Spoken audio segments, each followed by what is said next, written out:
Alangkah kagetnya dia setelah melihat ada sosok cewek menggantung di atas pohon dengan keadaan leher terikat dengan tali. Keanehan pun berlanjut ke cewek sebelumnya yang ngajak dia ke sana. Ternyata sosoknya hilang entah kemana. Apalagi suasana malam hari gitu susah kelihatan gara-gara kabut. Sekali lagi Pak Sutarjo ngarahin obor ke sosok mayat yang menggantung itu. Dan ternyata rupa dari sosok ini adalah cewek yang tadi, yang sebelumnya minta tolong ke dia.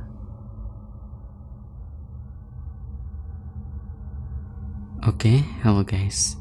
Kali ini gue mau ceritain kisah dari seorang petani yang hidup di pedalaman hutan dan pastinya mengalami berbagai kejadian horor. Gimana kisahnya? Langsung aja dengerin cerita berikut.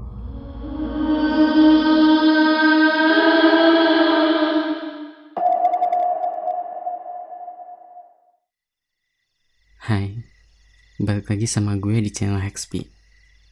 Kali ini gue bakal ceritain pengalaman seorang petani yang hidup di daerah pedalaman hutan. Kita sebut namanya Pak Sutarjo. Dia ini udah lama banget tinggal di hutan yang bakal gue ceritain ini. Dan hidupnya pun mengandalkan hasil bumi alias hasil tani dia sendiri. Pak Sutarjo hidup seorang diri di dalam hutan. Tapi kadang-kadang ada beberapa orang yang pernah main ke situ atau lebih tepatnya bermalam di sana. Kayak pemburu, orang yang mau camping di situ juga. Tapi sebenarnya hutan ini nggak jauh-jauh banget dari pemukiman. Mungkin sekitar 8 km buat nyampe ke tempat banyak orang. Karena dia juga menjual sebagian hasil taninya ke sana.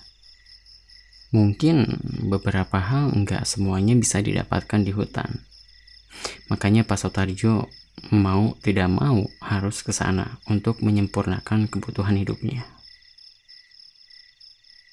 Tentunya dengan kehidupan di pedalaman kayak gini, ada beberapa kejadian yang susah dilupain sama Pak Sutarjo. Di antaranya pengalaman yang bakal gue ceritain ini.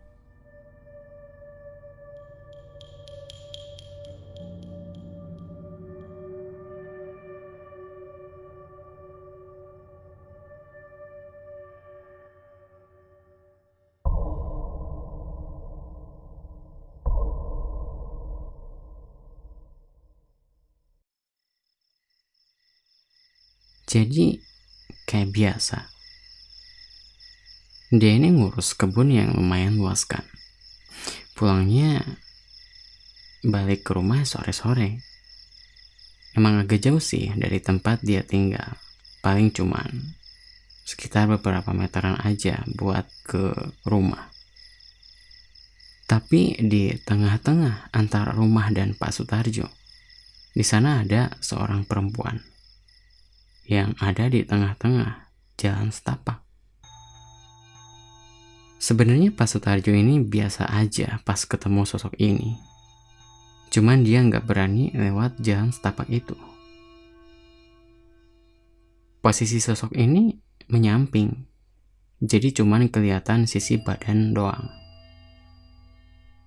Penampakannya juga kelihatan bukan manusia banget. Jadi nggak perlu bingung antara manusia atau bukan. Jelas-jelas dari penampilannya sosok hantu. Dan gak mungkin juga ada cewek di pedalaman kayak gini sore-sore.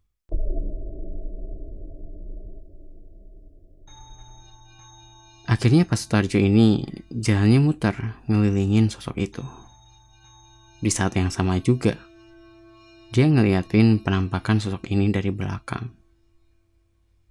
Dan yang terlihat pada saat itu, bagian punggung dari sosok ini ternyata bolong. Kelihatan belatungnya, pokoknya menjijikan banget. Apalagi ada darah busuk yang keluar dari punggungnya yang bolong itu.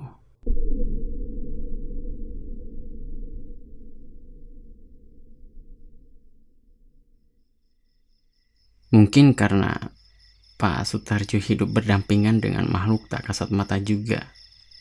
Ya, nggak kaget dengan hal seperti itu. Udah jadi hal biasa. Terus ada lagi. Kejadian ini bareng sama pemburu. Tapi pemburu ini datang dari daerah luar. Jadi nggak tahu apa-apa sama tempat yang sedang dia telusuri itu. Nah, pemburu ini ada 3 orang. Bawa senapan juga masing-masing. Satu waktu mereka ketemu dengan Pak Sutarjo yang lagi ngasih pupuk di ladangnya. Biasalah ketiga pemburu ini bilang permisi ke dia dan terus jalan melanjutkan perjalanan mereka. Enggak biasanya pada hari itu Pak Sutarjo kerja di ladang sampai maghrib.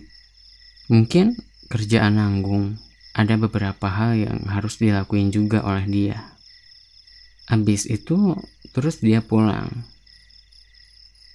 Pas mau nyampe ke rumahnya, dari jauh kelihatan ada beberapa orang yang lagi berdiam diri di luar rumahnya.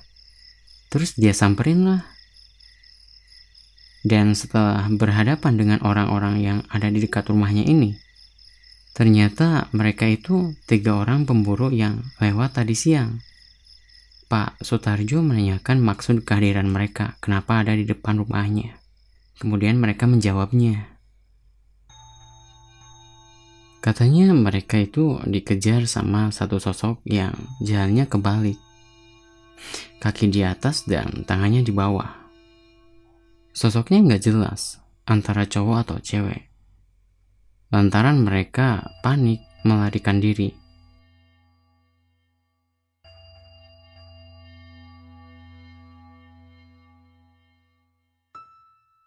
Pak Sutarjo agak kaget ngedengar mereka ketemu sama sosok ini yang dikenal berbahaya banget menurut dia. Mitosnya kalau ketemu sama sosok ini harus kabur, karena kalau ketangkap bisa-bisa dibawa ke tengah laut. Untung mereka kabur pas ketemu sosok ini. Kalau enggak ya mungkin gak bakal ada cerita kayak gini.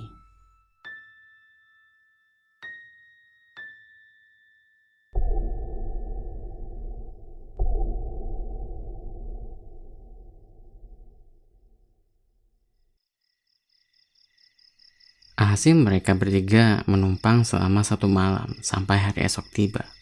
Nah, setelah kejadian itu, para pemburu ini gak terlihat lagi berkunjung ke hutan. Mungkin kapok gara-gara dikejar sosok yang gak jelas. Terus, kejadian selanjutnya itu, jadi Pak Sutarjo kan ngejual sebagian hasil panennya ke pasar, yang jaraknya lumayan jauh. Karena perjalanan dan bawa beban juga, hasil buat nyampe ke sana butuh waktu lama. Dan sampai di sana siang hari. Berangkatnya sih normal ya. Nggak ada apa-apa, meskipun dengan gelapnya hutan dari pohon-pohon yang lebat. Singkat waktu dia sampai ke sana dan transaksi jual beli pun selesai. Dia pulang dengan membawa beberapa kebutuhan yang ia perlukan untuk 1 bulan ke depan.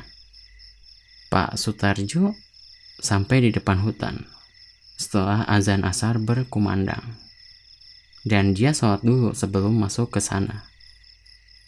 Suasana sore hari benar-benar gelap, menakutkan. Siang aja gelapnya udah kayak gitu. Apalagi sore hari begini. Tapi dengan terbiasanya Pak Sutarjo hidup di pedalaman hutan, nggak bikin dia merasa takut dengan makhluk-makhluk yang ada di dalam sana. Sekalipun ada hewan buas, sosok Pak Sutarjo bakal menghadapi hewan itu kalau nyawanya terancam. Setelah beberapa lama di perjalanan menuju ke rumahnya, suasana hutan jadi semakin gelap. Mungkin karena udah terbiasa dengan keadaan itu, Pak Sutarjo udah persiapan pas berangkat bawa obor di dalam tasnya. Meskipun dia hidup di hutan, bukan berarti Pak Sutarjo itu primitif ya. Kira-kira di jam 6, dia istirahat di sebuah saung yang ada di dekat jalan setapak. kemudian melaksanakan sholat di sana. Dan setelah merasa cukup beristirahat, dia melanjutkan perjalanannya. Dari sinilah Pak Sutarjo dibuntuti sosok tinggi yang hitam. Tapi pada saat itu di perjalanan, dia tidak menyadari akan keberadaan sosok ini. Dia hanya menyadari kalau perjalanannya itu sedikit horor dari biasanya. Halo semuanya, sebelum kalian lanjut ke cerita, tolong dukung channel ini dengan cara subscribe dan share, agar channel ini bisa berkembang dan terus menyediakan video cerita pengalaman horor setiap minggunya. Terima kasih. Gak lama, setelah dia meninggalkan jauh saung yang tadi, di jalan setapak, di pinggirnya ada sosok cewek, baju putih. Dan ketika Pak Sutarjo mau melewati jalan itu, sosok ini bertanya dengan lirih.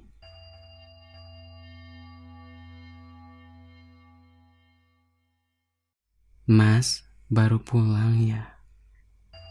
Dengan santainya dia hanya senyum dengan mengangguk ke sosok ini. Lalu setelah itu dia lewat begitu aja. Tapi setelah beberapa meter Pak Sutarjo melewati sosok ini, tiba-tiba ada suara teriakan kencang dari arah belakang. Ini memang bukan hal biasa, meskipun di dekat rumahnya kadang ada suara yang nangis hampir setiap malam. Dia berusaha tetap tenang menanggapi kejanggalan yang barusan terjadi.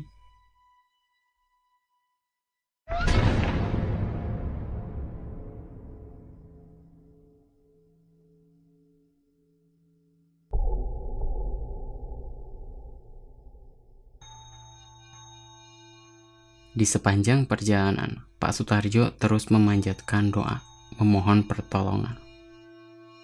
Dengan hal itu membuatnya lebih tenang daripada tadi. Tapi gak lama, ada sosok hitam yang lagi nempel di antara pepohonan besar, yang kelihatan kayak sosok tuyul.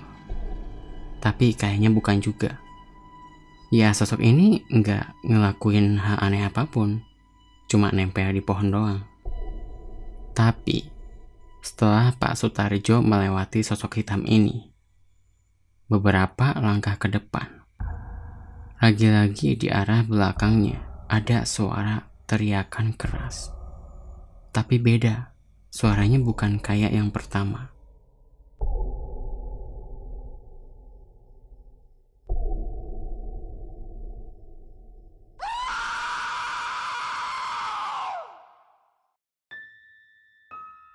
Beberapa langkah lagi sebelum dia sampai ke rumahnya, ada lagi suara dari arah belakang. Tapi bukan suara teriakan, melainkan suara geraman. Dan setelah dia melihat dengan sedikit cahaya obor, pertama kalinya Pak Sutarjo benar-benar kaget. Di hadapan dia ada kaki besar banget, segede pohon, yang besarnya kayak di hutan itu, dan bagian atasnya nggak kelihatan.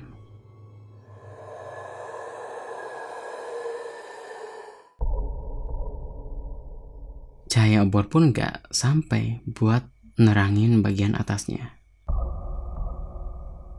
Pak Sutarjo gemeter ngelihat sosok yang benar-benar tinggi banget itu. Sampai dia terdiam, gak bisa ngapa-ngapain.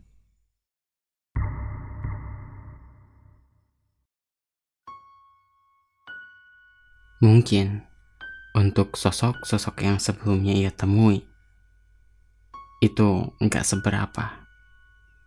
Tapi untuk yang sedang berdiri di hadapannya saat ini, itu lain cerita. Karena dia tahu kenapa suara jeritan tadi datangnya dari arah belakang. Dan suara itu ada setelah dia melewati kedua sosok tadi. Kemungkinan terbesar, dua sosok ini keinjek sama sosok besar yang membuntuti Pak Sutarjo. Dan parahnya, Dia baru sadar setelah rumahnya ada di depan mata.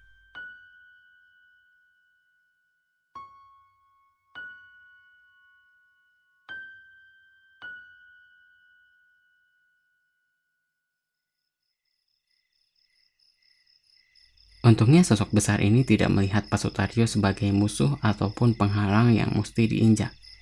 Mungkin aja sosok ini mendampingi perjalanannya agar selamat sampai rumah. Entah itu doa yang terkabul atau hanya kebetulan.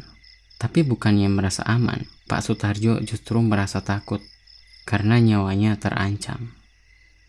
Berpikir hal demikian kemungkinan terjadi, dia nggak bisa tidur sama sekali di malam itu. Dan hanya diam di luar sambil membakar singkong untuk mengganja perutnya yang masih kosong di keadaan genting. Di saat itu pun masih tetap aja pas Pak Sutarjo lagi bakar singkong di depan rumahnya, tetap ada yang eksis. Suara cewek ketawa-ketawa dan terdengar dekat sumber suaranya.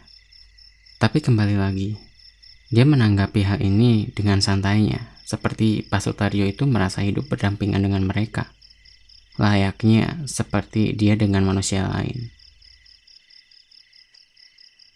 Nah, kalau yang terakhir ini agak sedikit berbeda ceritanya. Jadi cerita ini ada hubungannya sama orang yang bunuh diri di hutan.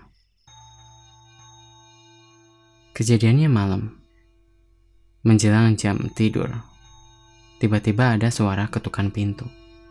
Pas dibuka sama Pak Sutarjo, ternyata cewek, normal, kayak orang. Ini cewek pun senyum biasa, nggak bikin curiga Pak Sutarjo pada saat itu. Cewek ini minta tolong ke dia, buat nolongin temannya yang ada di jalan setapak.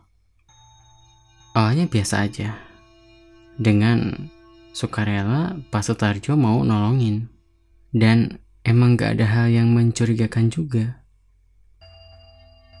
Tapi setelah Pak Sutarjo dan cewek yang tadi sampai di tempat tujuan, alangkah kagetnya dia setelah melihat ada sosok cewek menggantung di atas pohon dengan keadaan leher terikat dengan tali. Keanehan pun berlanjut ke cewek sebelumnya yang ngajak dia ke sana. Ternyata sosoknya hilang, entah kemana. Apalagi suasana malam hari gitu susah kelihatan gara-gara kabut. Sekali lagi Pak Sutarjo ngarahin obor ke sosok mayat yang menggantung itu. Dan ternyata rupa dari sosok ini adalah cewek yang tadi, yang sebelumnya minta tolong ke dia. Pada saat itu dia langsung lari ke rumahnya dengan terbirit-birit. Dan kejadian yang tadi terulang kembali. Tiba-tiba ada suara ketukan, dibarengi suara cewek minta tolong. Tapi karena Pak Sutarjo tahu itu cewek yang tadi, dia mengabaikan suara ketukan itu.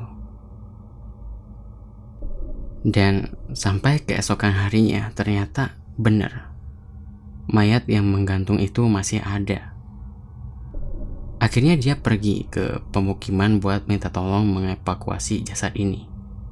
Setelah evakuasi jasad selesai, jadi di rumahnya Pak Sutarjo ada beberapa aparat kepolisian buat olah TKP. Dan tentunya bermalam di sana. Nah, pas malamnya ini, sosok cewek yang minta tolong kemarin, alias sosok cewek yang menggantung itu, tiba-tiba muncul entah dari mana. Dengan wajah tersenyum, bilang terima kasih ke Pak Sutarjo. Dan pada saat itu bukan dia aja yang ngelihat sosok ini, melainkan rekan polisi lainnya melihat juga. Yang tadinya Pak Polisi ini ragu dengan kesaksian Pak Sutarjo. Akhirnya mereka percaya dengan hal yang diceritakannya.